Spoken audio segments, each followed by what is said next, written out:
டேய் செந்தில், என்னடா? ஒன்றும் இல்லை, மெனு கார்டு பார்த்துட்டு இருந்தேன்.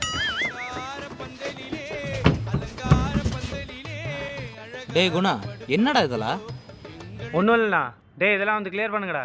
என்னடா அண்ணா பந்திலேருந்து பாதியில் ஏஞ்சிருக்குன்னு வருத்தப்படுறீங்களா? வருத்தப்பட்டா என்ன பல்லனா என்னண்ணா? ஊரில் அசிங்கப்படுத்த மாதிரி தானே. ஏன்டா ஊருக்குள்ளே நீங்கள் அசிங்கப்படுறது ஒன்றும் புதுசு இல்லைடா. ஏன்டா சொல்ல மாட்டேன்? இந்த மாதிரி கல்யாண டைமில் பஞ்சில் நம்ம வேலை செஞ்சால் தான் நம்ம கல்யாணத்துக்கு மற்றவங்க வந்து வேலை செய்வாங்கடா. தனியாக கூட்டு போய் அசிங்கப்படுத்திக்கலாம்ண்ணா. ஊரில் பொண்ணுங்க முன்னாடி அசிங்கப்படுத்திட்டேன். நாளை பின்ன எப்படி நான் பார்ப்பாளுங்க? நீங்கள் அசிங்கப்படணும் தானே இதெல்லாம் பண்ண. தம்பி அந்த சிப்ஸ் எடு. நோ, நீ எடுத்துக்கண்ணா. ஏன்டா வருத்தப்படுறீங்க? உங்களுக்காக பிரியாணிலாம் எடுத்து வச்சுருந்தா.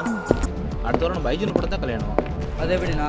அடுத்து கில்டேஸ் கல்யாணம் இருக்குது, பிரவீன் கல்யாணம் இருக்குது, இதெல்லாம் தாண்டி